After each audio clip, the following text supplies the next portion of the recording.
Hello and welcome back to Harper's Book Nook. Today we'll be reading The Lorax by Dr. Seuss. At the far end of town where the grickle grass grows and the wind smells slow and sour when it blows and no birds ever sing excepting old crows is the street of the lifted Lorax. And deep in the grickle grass some people say if you look deep enough you can still see today where the Lorax once stood just as long as it could before somebody lifted the Lorax away.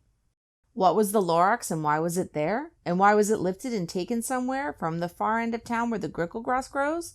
The old Once-ler still lives here. Ask him, he knows. You won't see the Once-ler, don't knock at his door. He stays in his lurkin on top of his store. He lurks in his lurkin, cold under the roof, where he makes his own clothes out of miff-muffered moof. And on the special dank midnights in August, he peeks out of the shutters and sometimes he speaks and tells how the Lorax was lifted away.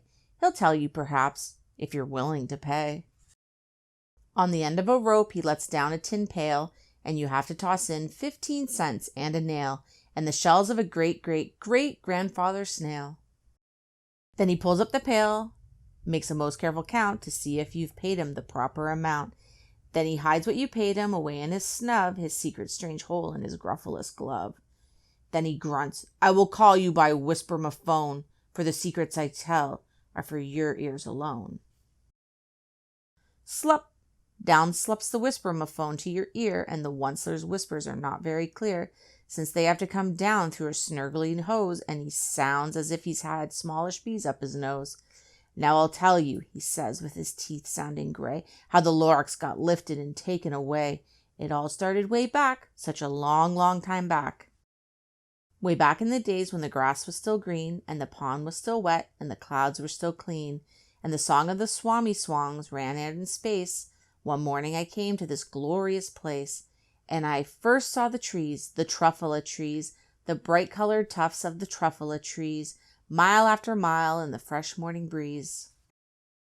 And under the trees I saw brown bat baloots frisking about in their ba-baloot suits as they played in the shade and ate truffula fruits. From the rippleless pond came the comfortable sounds of the humming fish humming while splashing around. But those trees, those Truffula Trees, all my life I've been searching for trees such as these. The touch of their tufts was much softer than silk, and they had the sweet smell of fresh butterfly milk. I felt a great leaping of joy in my heart. I knew just what I'd do. I unloaded my cart. In no time at all, I had built a small shop. Then I chopped down a truffula tree with one chop, and with great skillful skill and with great speedy speed, I took the soft tuft and I knitted a thneed. The instant I'd finished, I heard a gazump. I looked. I saw something pop out of the stump of the tree I'd chopped down. It was sort of a man. Describe him? That's hard. I don't know if I can. He was shortish and oldish and brownish and mossy, and he spoke with a voice that was sharpish and bossy. Mister, he said with a sawdusty sneeze, I am the Lorax. I speak for the trees. I speak for the trees have no tongues, and I'm asking you, sir, at the top of my lungs. He was very upset as he shouted and puffed, What's that thing you've made out of my truffula tuft? Look, Lorax, I said, there's no cause for alarm. I chopped just one tree. I'm doing no harm. I'm being quite useful. This thing is a thneed. A thneed's a fine something that all people need. It's a shirt. It's a sock. It's a glove. It's a hat. But it has other uses. Yes, far beyond that. You can use it for carpets, for pillows, for sheets, or curtains, or covers for bicycle seats. The Lorax said, Sir, you are crazy with greed, and there's no one on earth who would buy that fool's thneed. But the very next minute I proved he was wrong, for just at that minute a chap came along, and he thought that the thneed I had knitted was great. He happily bought it for $3.98. I laughed at the Lorax. You poor stupid guy, you never can tell what some people will buy. I repeat, cried the Lorax, I speak for the trees. I'm busy, I told him. Shut up, if you please. I rushed across the room, and in no time at all, I built a radiophone, and I put in a quick call. I called all my brothers and uncles and aunts, and I said, Listen here. Here's a wonderful chance for the whole Once-ler family to get mighty rich. Get over here fast. Take the road north niche. turn left at the Week Haven, sharp right on South Stitch. And in no time at all, in the factory I built, the whole Once-ler family was working full tilt. We were all knitting thneeds just as busy as bees to the sound of the chopping of Truffula trees. Then, oh baby, oh, how my business did grow. Now chopping one tree at a time was too slow, so I quickly invented my super axe hacker, which whacked off 4 Truffula trees at one smacker. We were making thneeds 4 times as fast as before, and that Lorax, he didn't show up anymore. But the next week, he knocked on my new office door. He snapped, "I'm the Lorax who speaks for the trees, which you seem to be chopping as fast as you please. But I'm also in charge of the brown barbaloots, who played in the shade in their barbaloot suits and happily lived eating truffula fruits. Now, thanks to your hacking my trees to the ground, there's not enough truffula fruits to go round. And my poor barbaloots are all getting the crummies because they have gas and no food in their tummies.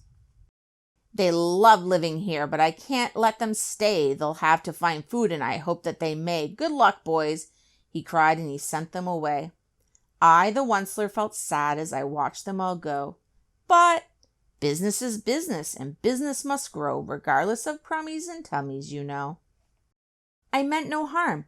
I most truly did not. But I had to grow bigger, so bigger I got. I biggered my factory. I biggered my roads. I biggered my wagons. I biggered the loads of the thneeds I shipped out. I was shipping them forth to the south, to the east, to the west, to the north. I went right on biggering, selling more thneeds, and I biggered my money, which everyone needs. Then again he came back. I was fixing some pipes when the old nuisance Lorax came back with more gripes. "I am the Lorax," he coughed and he whiffed. He sneezed and he snuffled. He snargled, he sniffed. "Once-ler," he cried with a cruffulous croak. "Once-ler, you're making such smogulous smoke. My poor swami swams, why they can't sing a note. No one can sing who has smog in their throat." "And so," said the Lorax, "please pardon my cough. They cannot live here, so I'm sending them off. Where will they go? I don't hopefully know.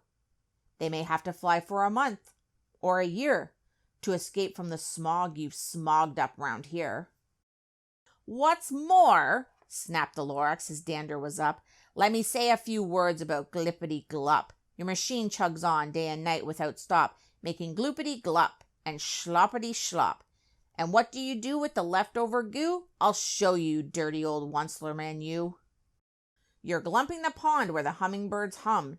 No more can they hum, for their gills are all gummed. So I'm sending them off. Oh, their future is dreary. They'll walk on their fins and get woefully weary in search of some water that isn't so smeary." And then I got mad. I got terribly mad, and I yelled at the Lorax, "Now listen here, Dad. All you do is yap yap and say bad, bad, bad, bad. Well, I have my rights, sir, and I'm telling you, I intend to go on doing just what I do. And for your information, you Lorax, I'm figuring on biggering and biggering and biggering and biggering, turning more Truffula trees into thneeds, which everyone needs." And at that very moment, we heard a loud whack. From outside in the fields came a sickening smack on an axe on a tree. Then we heard the tree fall, the very last Truffula tree of them all. No more trees, no more thneeds, no more work to be done. So in no time, my uncles and aunts, everyone, all waved me goodbye. They jumped into my cars and drove away under the smoke-smuggered stars. Now all that was left, 'neath bad-smelling sky, was my big empty factory, and Lorax and I. The Lorax said nothing, just gave me a glance, just gave me a very sad, sad backward glance, as he lifted himself by the seat of his pants. And I'll never forget the grim look on his face when he hoisted himself and took leave of this place through a hole in the smog without leaving a trace. And all that the Lorax left here in his mess was a small pile of rocks with one word, unless. Whatever that means, well, I just couldn't guess. That was long, long ago, but each day since that day, I've sat here and worried away. Through the years, while my buildings have fallen apart, I've worried about it with all of my heart. But now, says the Once-ler, now that you're here, the word of the Lorax seems perfectly clear. Unless someone like you cares a whole awful lot, nothing's going to get better. It's not. So, catch, says the Once-ler. He lets something fall. It's a truffula seed. It's the last one of all. You're in charge of the last of the truffula seeds. And truffula trees are what everyone needs. Plant a new truffula. Treat it with care. Give it clean water and feed it fresh air. Grow a forest. Protect it from axes that hack. Then the Lorax and all of his friends may come back.